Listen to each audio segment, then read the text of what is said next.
ஓம் பிரபன்ன பாரிஜாதாய தோத்ரவேத்ரைகபாணயே ஞானமுத்ராய கிருஷ்ணாய கீதாமிருததுஹே நமஹ.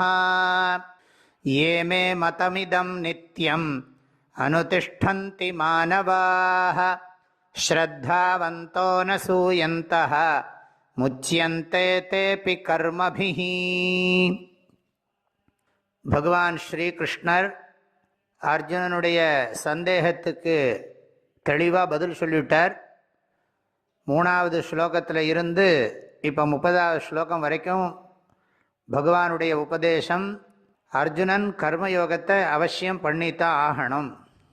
ஞானியாக தன்னை அபிமானித்து கொண்டா கூட ஞானத்துக்கு தகுதியுடையவனாக்கிக்கணும்னாலும் கர்மா பண்ணணும்.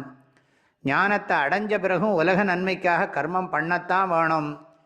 ஆனால் உனக்கு கர்மத்தை பண்ணி மனசை பக்குவப்படுத்திக்கிறதுக்கான தகுதி தான் இருக்குது. ஆகவே நீ கர்மத்தை ஒழுங்காக பண்ணணுங்கிறத திரும்ப திரும்ப பல கோணங்களில் சொல்லி முடிச்சுட்டார். போன ஸ்லோகத்தில் நிராசீர் நிர்மமோ பூத்வா, இந்த நிர்மமகாங்கிறதுக்கு தான் அர்த்தம் பலன் வந்ததுன்னா அந்த பலனில் பற்ற வைக்காமல் இருக்கிறதுக்கு தான் நிர்மமத்துவம். என்னுடைய பலன்கிற அபிமானத்தை வச்சுக்கப்படாது.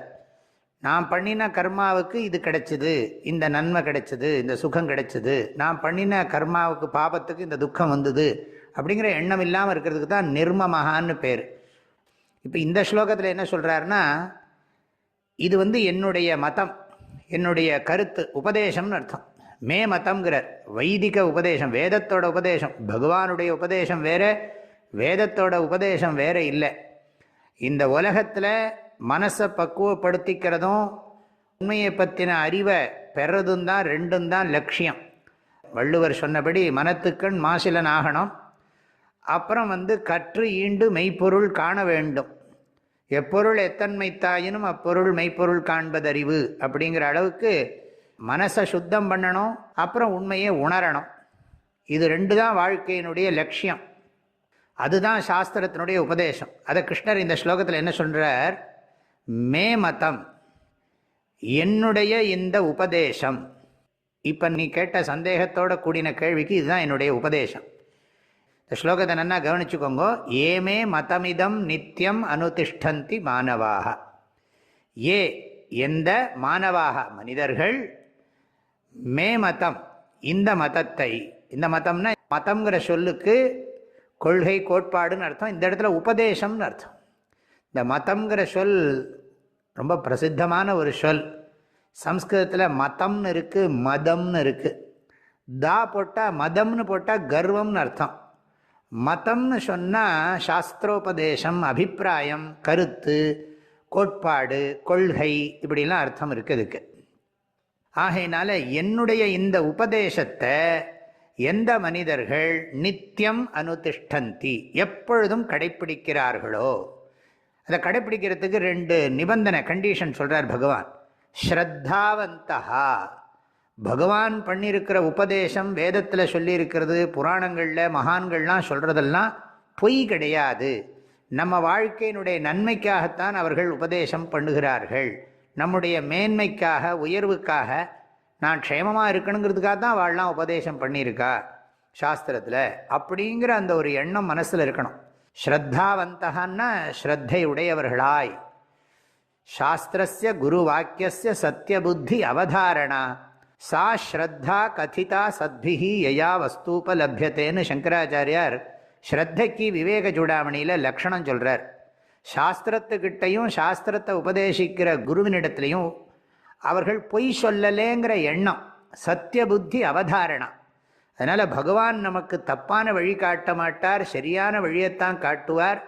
நம்பினார் கெடுவதில்லை, 4 முறை தீர்ப்புன்னு பாரதியார் சொன்ன மாதிரி அந்த ஸ்ரத்த வேணும். அது மாத்திரமில்லை, இன்னொன்று சொல்கிறார் பகவான், அனசூயந்தாக. சில சமயம் சில பேரோட பேச்சை கேட்டால் கூட நம்ம என்ன பண்ணுவோம், நடுவில் எனக்கு இந்த கருத்தை ஏற்றுக்க முடியாது, இந்த கருத்தை ஒத்துக்க முடியாது அப்படின்லாம் இடையில குறுக்கிடுவோம். அது பொறுமையாக பண்ணலாம், அது பக்தியாக பண்ணலாம். ஆனால் அது எடுத்தெடுப்பிலே மூஞ்சியில் அடித்த மாதிரிலாம் சொல்லக்கூடாது. அது சில பேருடைய சுபாவமாக இருக்குது. I don't like this opinion அப்படிங்கிறது நம்முடைய விருப்பு வெறுப்புக்கு உட்பட்டதில்லை. ஏன்னா நம்முடைய புத்தி ரொம்ப சிற்றறிவு. இன்றைக்கி ஒன்றை தப்பும்போது நாளைக்கு இன்னொன்று சரின்னு சொல்லுவோம். அப்படிப்பட்ட சக்தி படைத்தது தான் நம்முடைய அறிவு. லிமிட்டட். நம்முடைய அறிவு சிற்றறிவு, எல்லைக்கு உட்பட்டது. காலப்போக்கில் பக்குவம் வர வர நம்முடைய அபிப்பிராயங்கள் மாறுகிறது நம்ம பார்க்குறோம். அனசூயந்தா, என்னுடைய வார்த்தையில் குறை பார்க்காம, அதாவது பிறருடைய குணங்களில் தோஷத்தை பார்க்குறது, பிறர்கிட்ட இருக்கிற நல்லதை கூட கெட்டதாக பார்க்குற சுபாவம் சில பேருக்கு இருக்குது.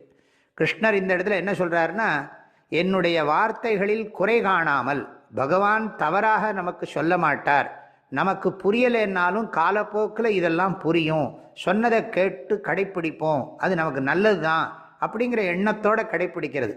அசூயந்தகான்னு சொன்னால் வார்த்தையில் குறை கண்டுபிடிச்சுட்டே இருக்கிறது. அனசூயந்தா, இங்கே குறையே கண்டுபிடிக்காமல் இருக்கிறது. ஸ்ரத்தாவந்தா அனசூயந்தா, அசூயா இல்லாமல். அசூயைங்கிறதுக்கு பரகுணேஷு தோஷ திருஷ்டி, பிறருடைய நல்ல குணத்திலையும் தோஷத்தை பார்க்கறது. ஆக ஸ்ரத்தாவந்தோன சூயந்தா, அதுக்கு என்ன பிரயோஜனம் கிடைக்கும்னா, முச்சியந்தே தேபி கர்மபிஹி, தேபி அவர்களும் கூட கர்மத்திலிருந்து விடுபட்டுத்தான் தீருகிறார்கள். இந்த அப்பிங்கிறத ஏவங்கிற அர்த்தத்தில் கூட எடுத்துக்கலாம். நிச்சயமாக அவர்களுக்கு இந்த உலகத்தில் செய்யக்கூடிய செயல்களின் பலன்கள் எல்லாம் பாதிக்கிறது இல்லை. எல்லாவற்றையும் இறைவனுடைய செயலாக கருதி அர்ப்பண புத்தியோட பிரசாத புத்தியோட செய்யறதுனால மனசில் எந்த விதமான பாதிப்போ டென்ஷனோ ஆன்சைட்டியோ எதுவுமே ஏற்படுறதில்லை. கர்மபிகி தே முச்சியந்தே ஏவ, அவர்கள் வினைகளிலிருந்து விடுபடுகிறார்கள், கர்மாவிலிருந்தும் கர்ம பலன்களிலிருந்தும் பாதிக்கப்படாமல் இருக்கிறார்கள்.